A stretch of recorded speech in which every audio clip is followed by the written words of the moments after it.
Welcome to the podcast, Restore Yourself, Restore Your Marriage, where it's all about discovering the thoughts that get you in the mood, the thoughts that get you out of the mood, and how creating a deeper connection with yourself creates a deeper connection with your spouse.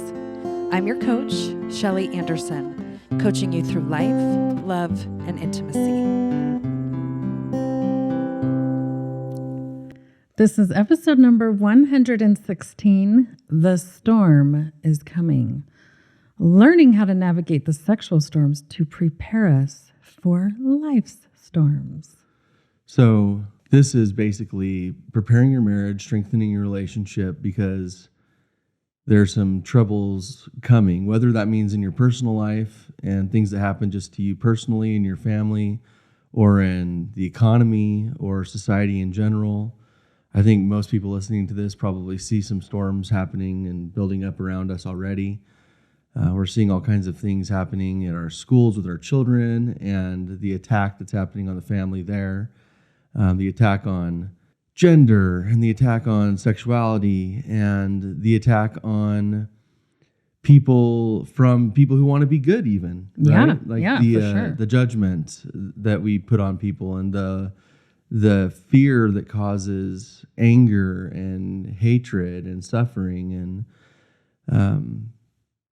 basically everything that is anti-Christ. Yeah. And, I say this because I think there's a lot of things that are anti-Christ and evil, but also we need to be very, very careful not to become judgmental and hateful toward people who are victims of this. Yeah. Because a lot of people just don't know any better.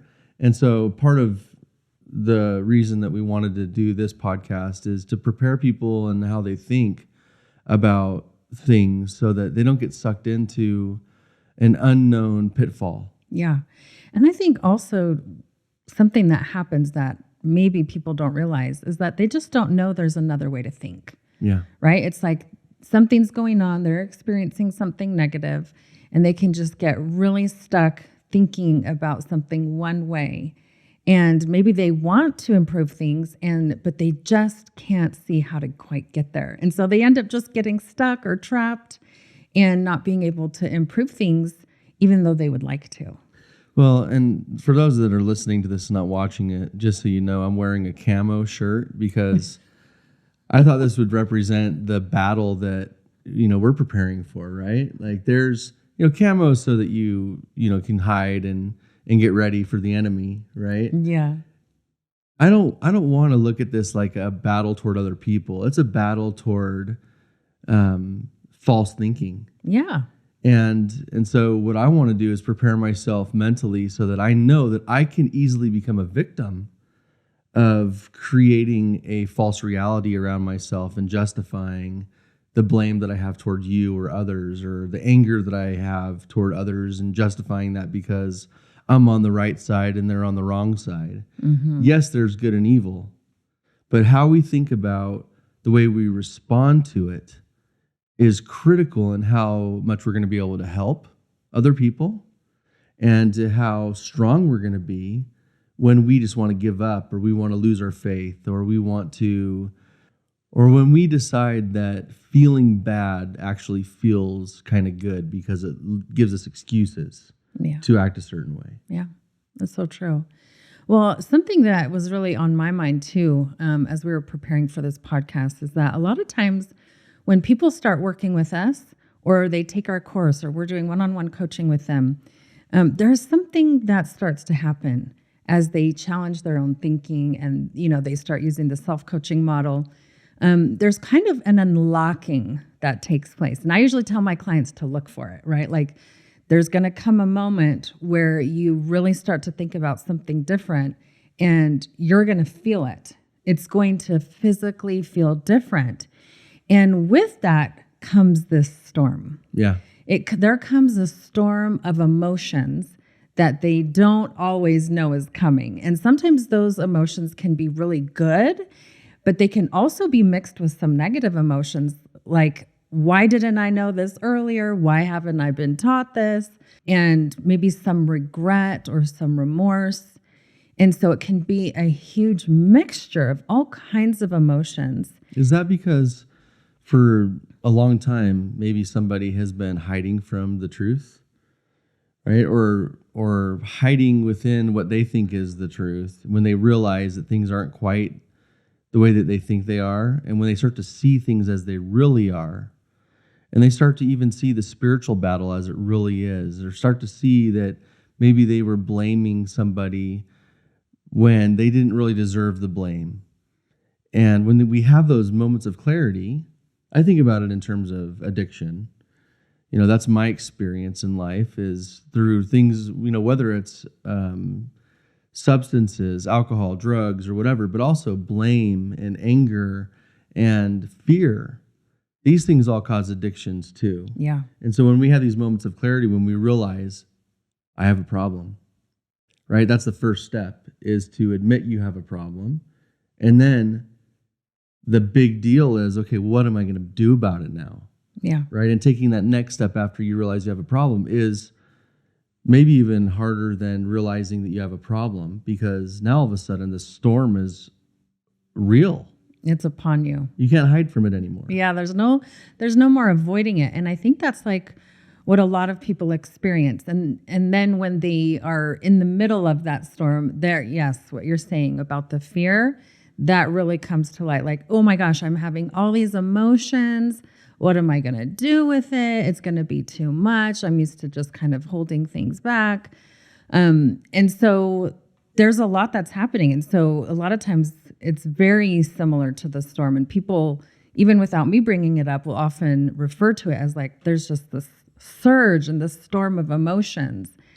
And it's true, it happens. And so I think as we can really take a few minutes to talk about what a storm is, and, positive ways to approach the storm. When it comes to our relationship and our sexual life, we're going to be able to see that there's a huge connection to be able to do that with life's storms, because they always come and they're coming. So a storm can be defined as a tumultuous reaction. So I thought this was a great definition, because humans are very reactive. And until we are taught to not be reactive, a lot of times we will be, even if we just go into like hiding mode or avoidance mode, right? That's also a form of reaction. A storm can be defined as an uproar, a violent disturbance of the atmosphere with strong winds and usually rain, thunder, lightning, or snow. And it can be defined as a heavy fall of these elements. It can also be defined as a serious disturbance of any element of nature. And I was like, as I read that definition, in my mind, I was like, emotions, because our feelings and emotions are an element of nature. We are created to have and experience emotions. And so when we have a disturbance in the emotions that we're used to, the comfortable ones, the familiar ones, man, we may want to run and hide from that. Well, everyone wants to run and hide from that. That's why, people get on medication to hide from all their emotions, because they just can't deal with them. That's why people self-medicate. That's why, we get involved in things that take our mind off of reality, whether that's, a hobby that maybe you're obsessed about, or any kind of recreational activity, or you just go a little bit too far on something that takes you out of reality. We all do it. We all do it to some level or another. And I don't think it's bad to do that to some degree. It's when you take it too far and it affects your relationships and it affects your reality. Yeah, so true. And then the last definition for a storm is an assault on a defended position. And I also thought this one was very fascinating, because a lot of times we may feel like this strong surge in emotions when someone, probably our spouse, maybe starts to challenge the way we're used to things. And they say, hey, wait a minute, I think maybe things need to be a little bit different in the relationship or in my experience. And so we may have that surge of emotions when we're like, wait a minute, I kind of like how things are going, or I'm used to this. I don't know if I want to rock the boat or make changes. And, so there could be that strong storm of emotions too. Your boat's going to get rocked no matter what. That's right. And there's a lot of people that I know that want to pretend that their boat can't be rocked, or that, nothing's a big deal. Everything's fine. All I have to do is, just follow the commandments and have faith, and everything's going to be fine. And I'm going to be blessed because I'm such a good boy or a good girl. That's just that's false doctrine. That's not the way that this fallen nature is supposed to affect you. You're supposed to have your boat rocked, and you're supposed to be tested. And I think that those of us who are alive today are going to face things that we didn't face earlier on in our lives. I think mostly, if you look at world history, a lot of the same things have happened. You've got war and peace, and you've got happiness and sadness, and you've got pain and pleasure, and all these things.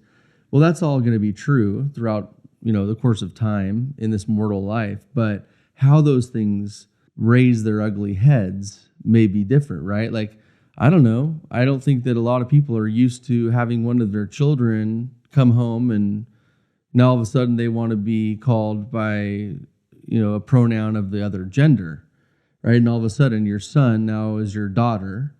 How do you deal with that, right? There's a lot of people that are dealing with that more and more now today than ever before.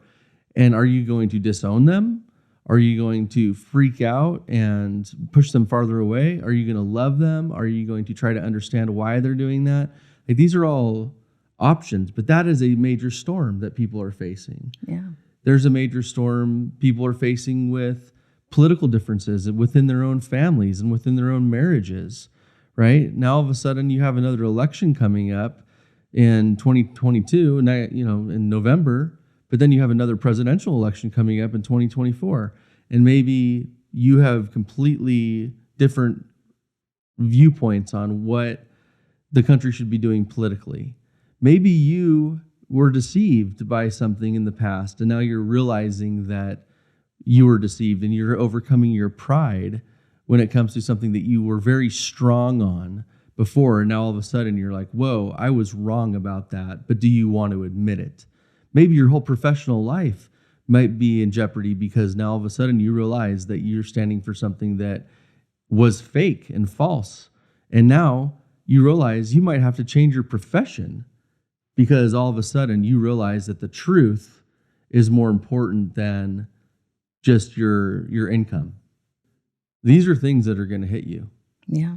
And so I feel very strongly that every one of these things are going to hit all of us to some degree or another, and we're all going to have a variety of things that we deal with, but we're all going to share in these storms as we strive to be united with our fellow woman and man. Yeah.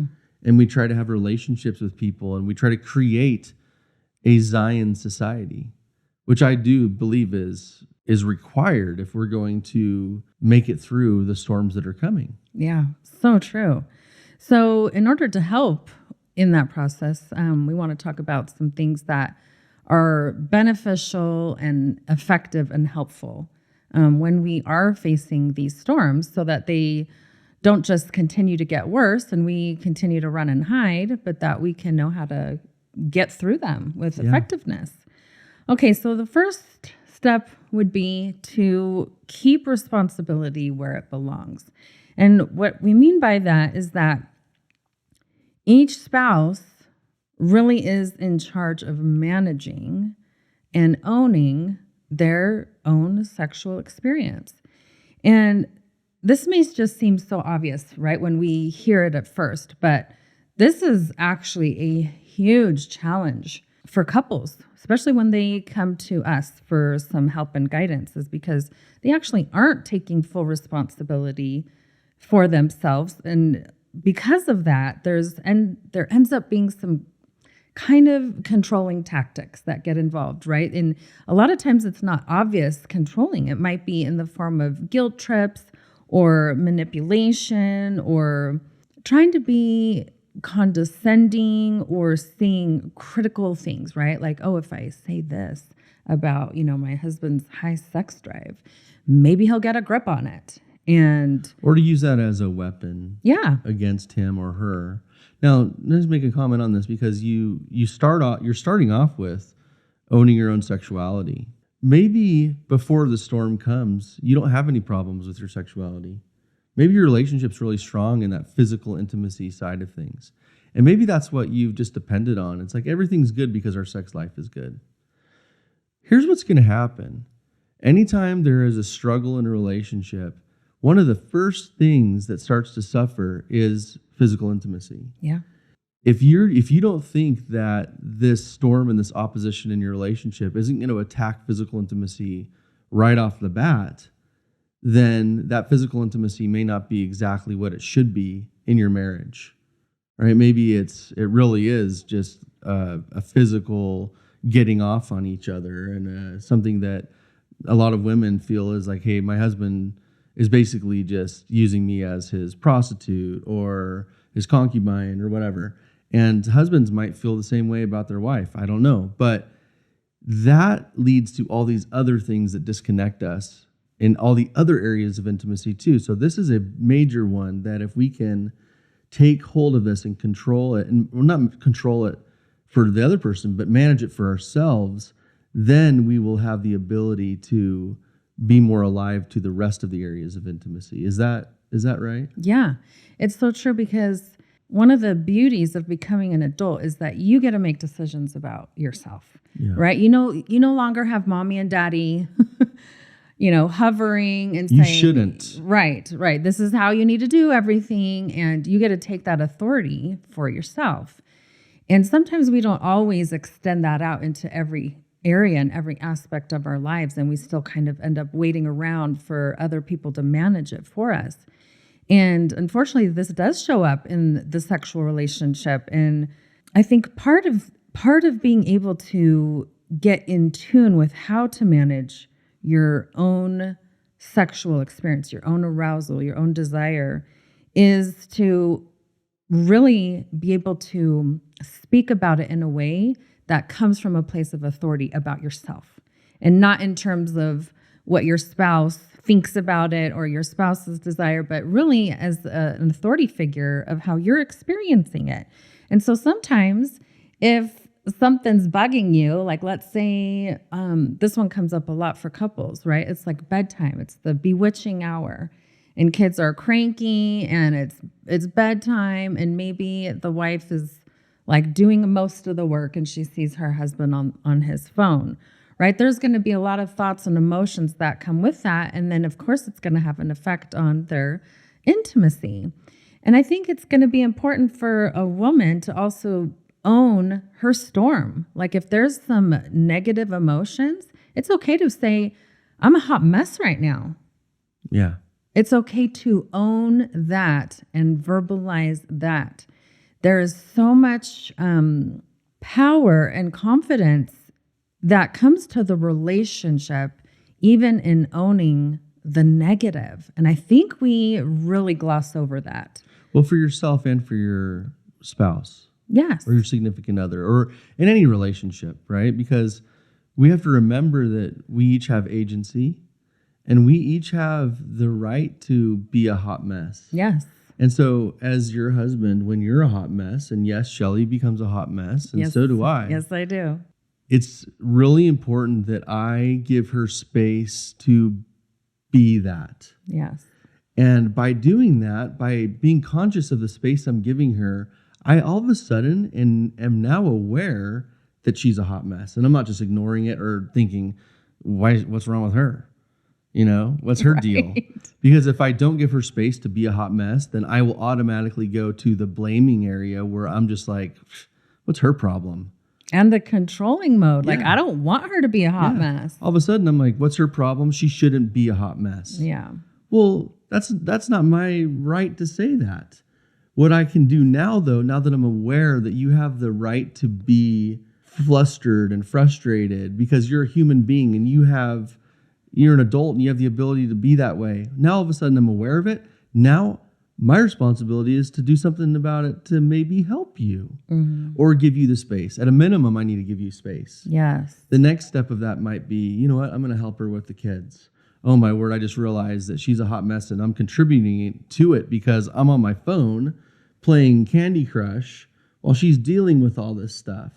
Or maybe I'm justifying being on the phone because I'm reading emails for work, or I'm doing my research, for some presentation I have to give, whatever it is.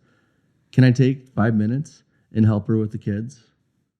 Well, ask yourself that question. Yes.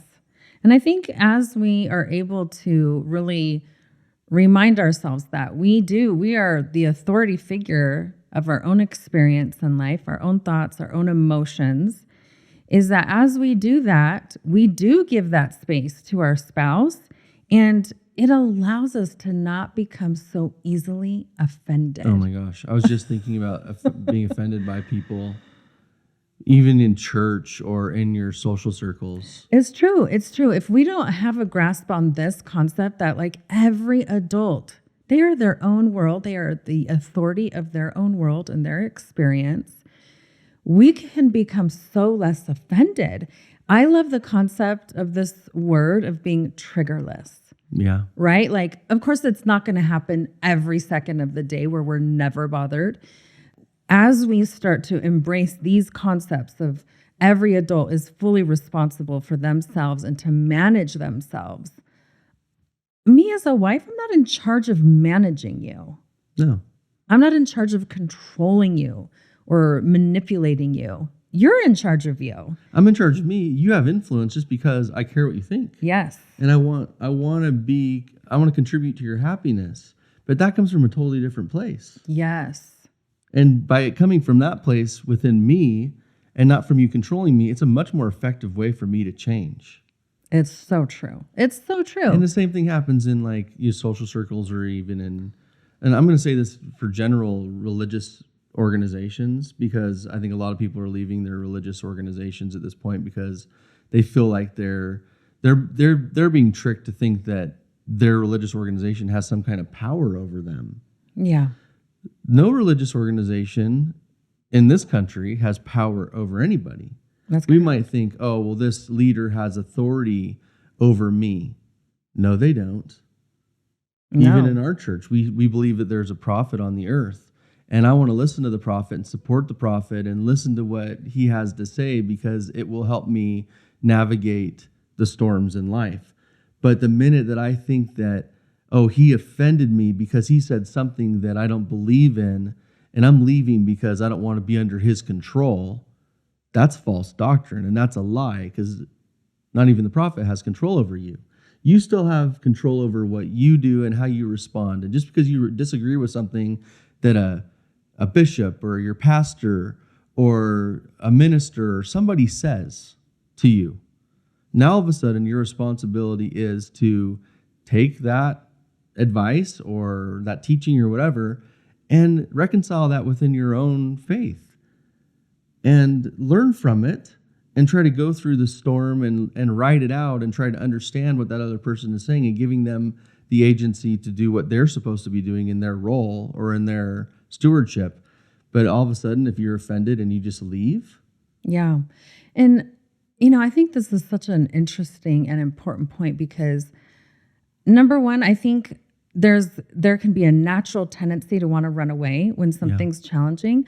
But here's the thing. It's like, there are also people telling other people to leave. Oh, something was hard. Oh, you should just walk away. Yeah. Oh, that you don't like what somebody said. Oh, you should just leave. I mean, how cowardice. It is. And I think we have forgotten, like, wait. What about it's okay to disagree and still love each other? Yes. Like, we forget that we can live in the world of opposites and still have complete love and understanding and unconditional love. And it's like what we talked about a couple podcasts ago. The concept of love embraces opposites. And so if something's hard for us and we're like, well, the answer is to leave and to walk away, I think we really need to be aware of people who tell us to walk away if something's not easy, because nothing is easy. That means we're constantly walking away and escaping anything and everything that doesn't come natural or easy for us. Well, that's life. We're going to walk away and hide from everything. And so as we, go through trials in our intimacy and the sexual part of our relationship and marriage, as we face those, with courage instead of cowardness, man, are we setting ourselves up for so much more success when other challenging things come. Yeah. So I've shared this with you guys before. There's I believe in the scriptures. I believe in the Bible. I believe in other scriptures as well. But I've found that one of the things that's being lost are the words of Christ. And when you really look at the gospel of Jesus Christ, it encompasses all truth. All truth. You can find truth in the words of Buddha. You can find truth in, the teachings of Hindu and all kinds of religions have truth. I believe that the words of Jesus Christ are all encompassing when it comes to truth. And if you check this book out. It's called The Bread of Life, and it's simply the words of Jesus. You can find it at universaljesus.org. I'm going to plug this again because this is a non-denominational book that just lays out the teachings of Jesus Christ in the King James Version of the New Testament. And you read through this book, you're not going to see anything in there about running away. You're not going to see anything in there about letting someone who offends you push you away from the things that are good and true. Yeah. You're going to see the teachings of loving other people, even your enemies. You're going to see how you can be connected even more so to your spouse and to your children and to your neighbors, because those are the things that he taught. And what we do is we like to interpret the things that he says based on other things that maybe your religious culture says, or things that you interpret based on your limited understanding. And this two-dimensional or even three-dimensional linear way that we see the world, you start to realize when you understand his words, that is just not the case. Right? We're talking about an infinite realm here.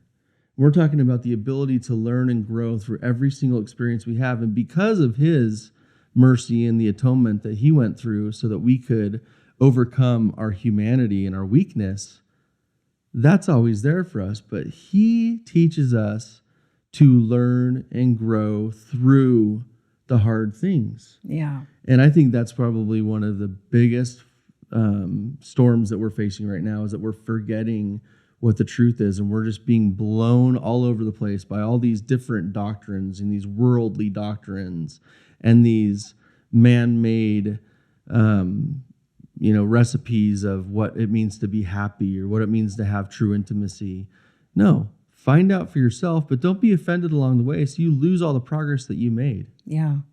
It's like, I know we've talked about this quote before, grow through what you go through. Yeah. There's no need to leave everything. And I just want to put that out as a warning to everybody. If you hear somebody that's like, you got to get out because something's difficult, I challenge you to challenge that and dig deep within yourself to say, actually, I'm going to stay where I'm at and I'm going to figure this out. It's okay to be here in the world of uncertainty at times. And if someone decides to get out, the last thing we do is disown them. Right. The last thing, look, in marriage, we're talking about a lot of different things here, so use your best judgment, right? If there's abuse in a marriage, we're not telling you to stay and be abused, right? You got to make a decision, and you shouldn't be abused. If you're being abused in a social situation, right, there's certain things that you can't take everything and just say, I'm just going to go through it, because there's some things that are just totally inappropriate. There's things that are illegal. There's things that are criminal. There's things that are absolutely disgusting, and you should not be a part of that. So get away from those things. But you have to make a judgment of what that means to you. But just because something's uncomfortable, or just because something isn't perfect, Yeah. or just because someone doesn't act perfect and treat you perfectly, well, how many people do we treat perfectly? So we need to be really careful not to judge people based on what they think they should do. Again, back to allowing people the space to have their agency. Don't be timid, right? Be bold, but be bold with a loving, caring, curious heart. We know people recently are going through some really hard things. And I think you just had a conversation recently with somebody who said, when I have been curious about why they're going through what they're going through, I realize that what they're facing isn't quite what I thought they were facing. Yeah. And I had a lot more compassion on this choice that they've made. I think that when we're curious and loving, we're going to have so much more ability to be helpful to people who are struggling through things and going through their own journey. Like for me, I had to go through my own journey when I was younger, and I'm still going through my own journey. And you allowed me through our whole marriage to go through my own journey. And I'm where I am because you've allowed me to go through my journey. Had you started controlling me, or had I let other people control me when I was younger, even before we were married, I don't think I would have progressed the way that I have. Mm-hmm. Because there are people who had compassion on me, and even though they didn't agree with the choices I was making when I was younger, and things that choices I've made even after we've been married that you didn't agree with, you have made it very clear how you feel about it, but you've also been very loving and understanding to the best of your ability. And because I know that, I have no way to have any resentment towards you. I don't have that right to have resentment. And I shouldn't have that right anyway, but we do. We take that angle of resentment when somebody tries to control us. Yeah. But when someone is loving and has compassion and has empathy for what we're going through and allows us to go through our journey, it allows us to go through our journey and learn and to realize that there are things that I need to make better decisions about and have better results. And it's come from my understanding and clarity, not from yours. Yes. And that makes a big difference. Yes. So that leads us right into the next aspect that is really helpful when we are trying to navigate storms. And that is to increase our confidence in our own abilities to learn to manage ourselves and our thinking and our emotions, but also to increase our confidence in our spouse, that on their journey, they are also going to learn and increase their skills to manage their thoughts and their emotions. And if we're a hot mess one day and we feel like we can't be that because we're afraid our spouse isn't going to be able to handle that, this is where we are going to need it. This is where we need to say, okay, I'm a hot mess right now, but I will get through this. And this may be new for my husband, but I have confidence that he also will be able to weather this storm. He'll be able to ride it out. Look at all that he's done in his life. I think this is such a good place to take a step back and look at yourself and the things that you've been able to accomplish that you are proud of in your own life, but then also your spouse. Look what he's been able to accomplish. He's been able to do this and have this job that he enjoys, or he's been able to have success with this hobby that he's so passionate about. When we are able to take a step back and look at that, then we can continue to have that confidence and kind of make that bridge and that leap of faith that, you know what? He's able to do these things. He will be able to handle this storm in our relationship. Faith is a key word right there because, we think of having faith in something that is true but unseen. Yeah. Right? Like the truth is that they're strong. And we're making an assumption that they're going to be weak in certain circumstances. Yeah, it's so true. And I think that this is a really good place for us to also be able to verbalize and then communicate in a way that's effective and clear, but also in the opposites, right? Like you can own your own hot mess and say, look, I'm a hot mess right now, and I have total confidence that you'll be able to handle me or handle yourself while I go through this, or that you'll be able to give me the space to navigate this mess, this storm right now. Yeah, and it's a storm because it's uncomfortable for both of us. But what are you going to do? Like when people go out into the ocean, like going back to that analogy of a storm, when you get on, like think about the people who have gone on sailboats back in the day before there was any GPS or, their wooden boats or whatever. The confidence that they have in themselves, knowing that they're going to face storms. Yeah. And gaining the knowledge that they needed to gain before they embarked on their journey across the ocean, knowing that it's dangerous and knowing that they're going to hit trouble. Yeah. They know they're not going to make it across the ocean without some trouble, but they prepare. Yeah. And they also learn a lot while they're in the storm. Maybe they prepared the best that they could and they're like, oh, shoot, this is a little bit different than I thought. Well, they learn through that new storm as well.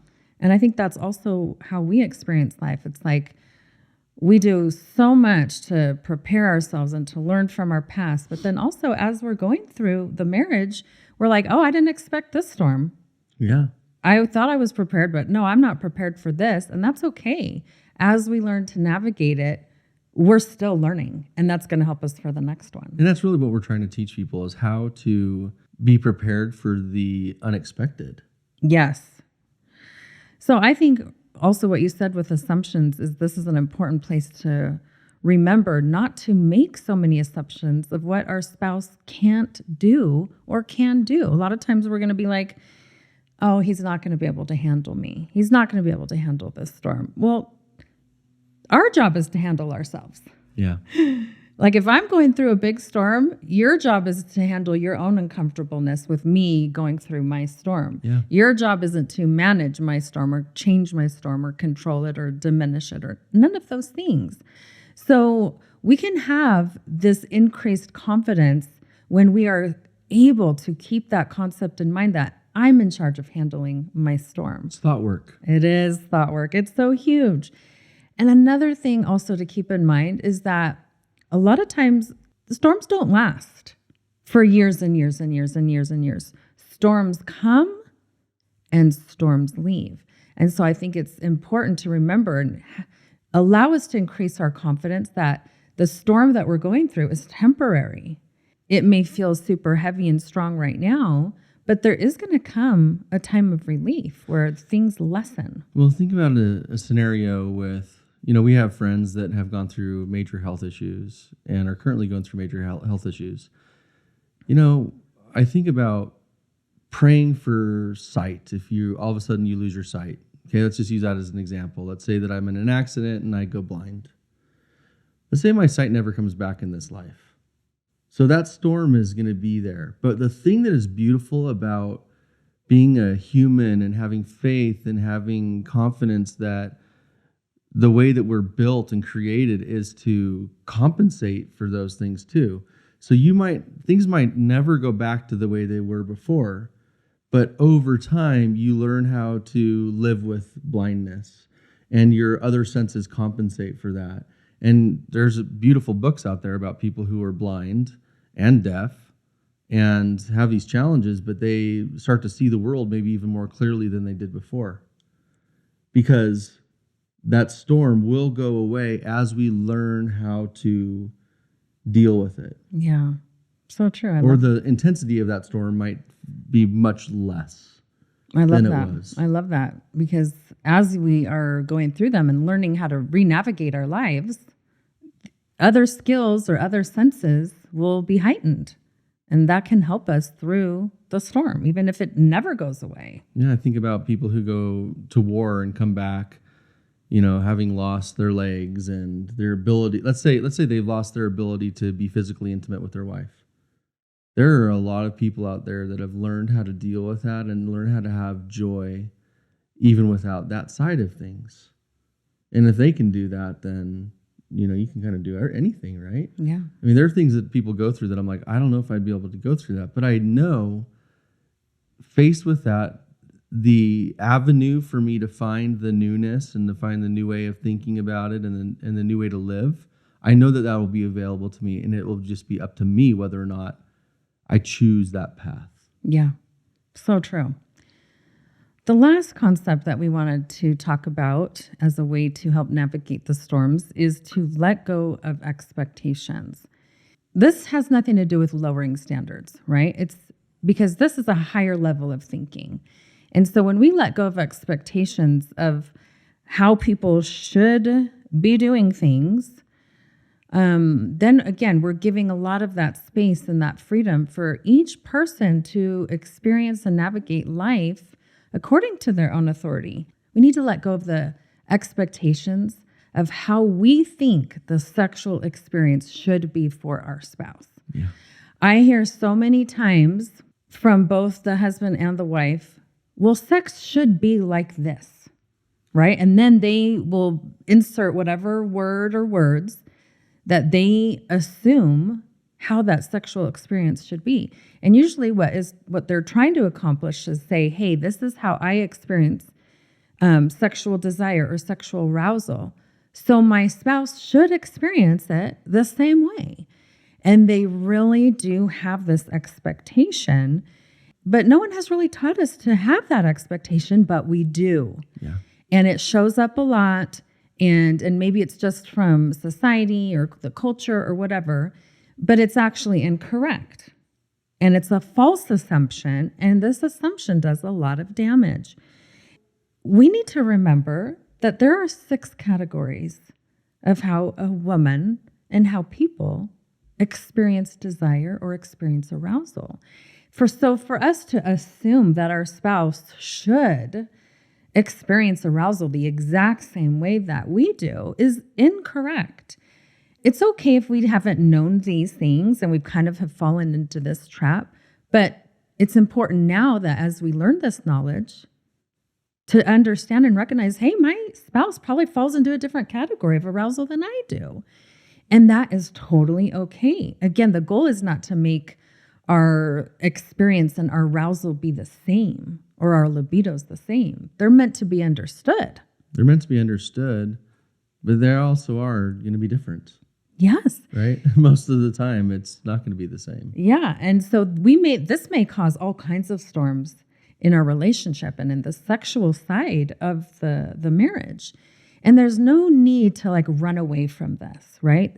It's to really have the understanding that, hey, our sexual experience needs to incorporate and embrace the differences. This is probably the most damaging thing that pornography does. Yeah. Watching people have sex is, outside of your own marriage and, watching it, something sacred be so not sacred and so animalistic. But the thing that really messes up, I think, men more than anything is the fact that they're seeing women and the way that women are portrayed in media is that their sexual arousal is like men's. Right. And so now all of a sudden you're expecting your wife, well, how come my wife doesn't have the same sex drive as these women that I've been watching in pornography all my life? Yeah. Or maybe not even pornography, even just in movies, right? It's the same thing. It's the same style of arousal that you see in movies. They don't take the time to show you the way that women really are aroused, the truth of it. Yeah. It is completely false across the board. And so now all of a sudden, instead of learning how your wife is aroused, now all of a sudden you're like, oh, poor me. My wife just is a prude. Right. When, guess what, dude? It's your fault that she's a prude because you're not unlocking her arousal, because you're not taking the time to figure out how she is aroused and to be patient and to learn together and to become one through your differences. You're just expecting her to be like all these women that the world has told you your wife should be like, when she shouldn't be that way. No. That's a lie. No. And you know what? I think this is really important to bring this up too, because women who are that way and they're married, they are cheating on their husbands. Yeah, they're more tempted to, for sure. Yeah. And so we see this. And so I think also this just kind of goes along with what we're saying, because I think if a husband thinks my wife should be that way, well, have you experienced a wife that is that way? It's a disaster. Yeah, it's not like all of a sudden all your sexual fantasies are coming true, because a lot of times they're experiencing all their own sexual fantasies with several other men. Yeah. And so I think this concept of we need to let go of our expectations of how our spouse should be and that they should be the same as us. It's very elementary. Yeah. And at this point, as adults, we are more advanced in our thinking. And so we really need to call on our higher brain to challenge these elementary thoughts and say, I can think better about this. I can let go of this assumption that my wife should be experiencing it the same way. When I think about this, I think of ice cream, right? I love ice cream. This is my favorite dessert of all time. What your favorite ice cream flavors are not the same as mine. No. And I can't even imagine if you were to say to me, your favorite ice cream should be the same as mine, I'd be like, oh no. Like, don't even come at me with that. But this is kind of the same idea. Like, there's so many flavors of ice cream, and there's different textures and nuances. And I should not go down this path of food. But that's often how the sexual experience is for women. Like, we experience it in our own way with our own flavors. And we cannot expect our spouse to enjoy the same way that we do, and our husband can't expect us to enjoy it the same way. We just had this conversation earlier, and it goes right along with this. But my favorite band of all time has been broken up for 10 years, and they just got back together and came out with a new album, and they had like major falling out. And this is, to me, it's a very special thing that they've gotten back together and they're starting to tour. And I asked Shelly earlier, I said, hey, you want to go with me to LA to see this band? And she's like, well, why don't you ask your brother to go? Yeah. And so I said, okay, well, he doesn't want to go either. And then we haven't really talked about it, but I knew she wasn't going to want to go, and maybe she'd go just so I didn't have to go alone. But that would be a different thing than her wanting to go see this music. I know that she doesn't like this band. And we've talked about this on the podcast before, like our differences in musical taste and how for a long time it was kind of an issue for me because I wanted her to enjoy things the same way I did, and she wanted me to enjoy the things.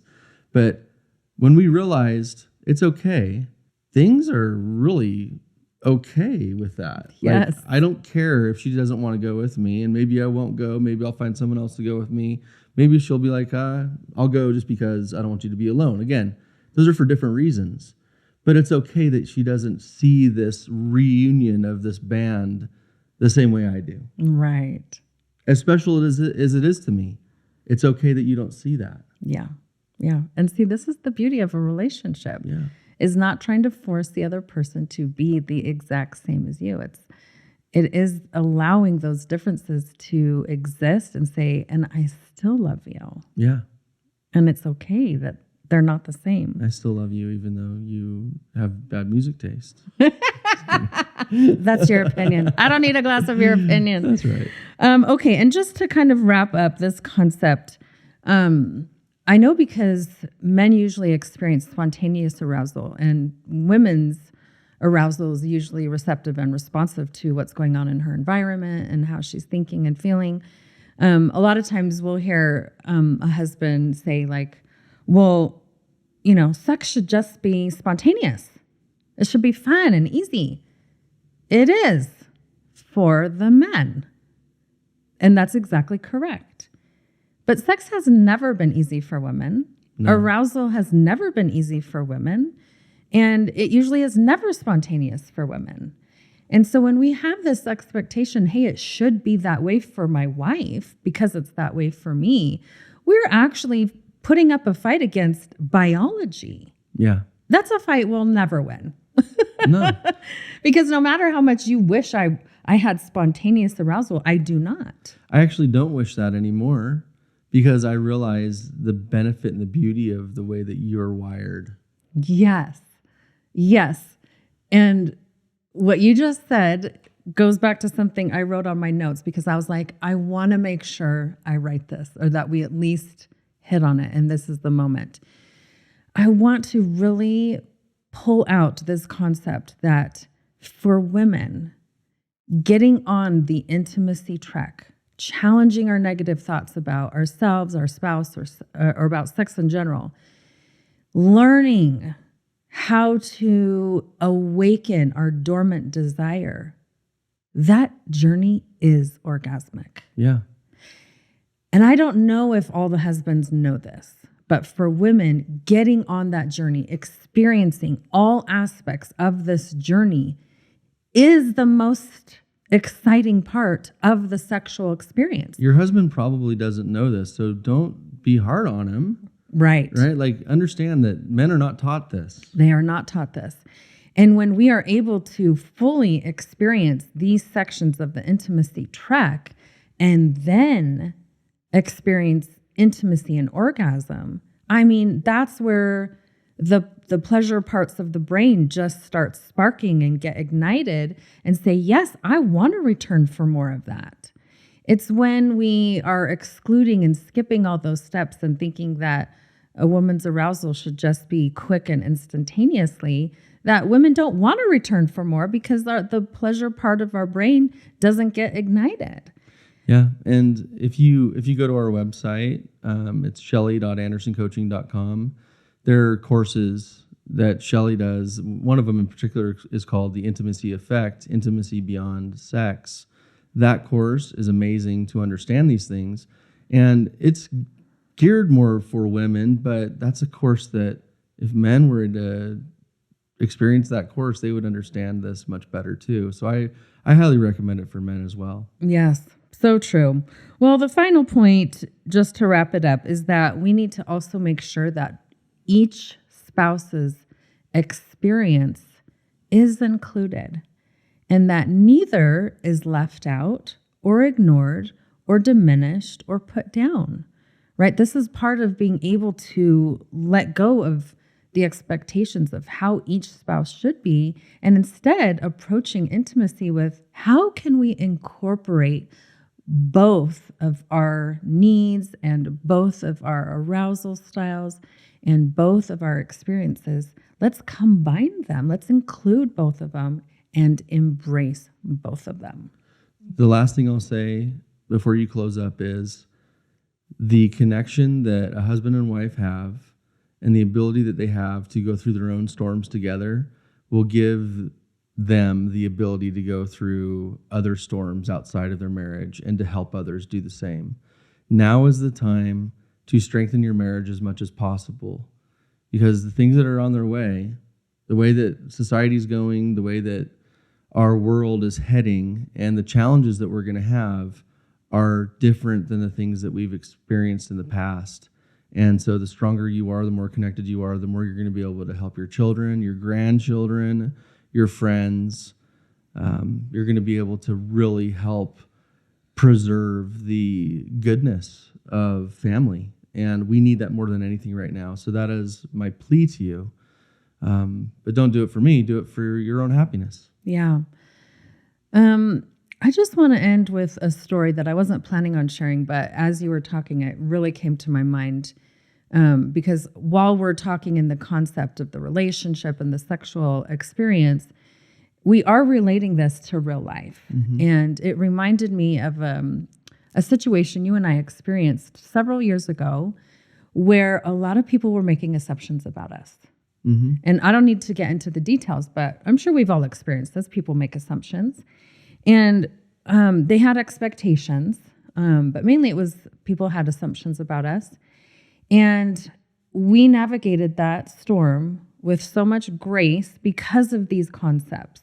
We allowed people who were making these assumptions all the space in the world to think how they were thinking and to go through that process themselves and to not be super judgmental or not say, hey, they should understand our position on this or how we think, or they should think the same as us. We did none of that. And we also had confidence that, hey, they have their stuff to go through. They're going to have to go through their thinking process. They'll figure it out. Yeah. And it's interesting to look on the other side of those assumptions, 3 years later. And I was relating this story to someone recently, and they were like, how in the world did you navigate that? Because I was giving her some of the juice and the details. But it's these concepts that allowed us to continue these relationships that were in the middle of a storm without saying, you know what, forget you. I hate you. Yeah. And ruining so many wonderful things that 3 years later, they've worked themselves out. Yeah. And so as you consider these concepts in your own marriage and relationship, just know that they can expand to your extended family, friends, neighbors, coworkers, and have a positive impact and a ripple impact into the world. Amen. Amen. So remember, the more that you restore this type of intimacy with yourself, the more you restore it with your spouse. Thank you so much for listening today, and we hope you will join us again next week.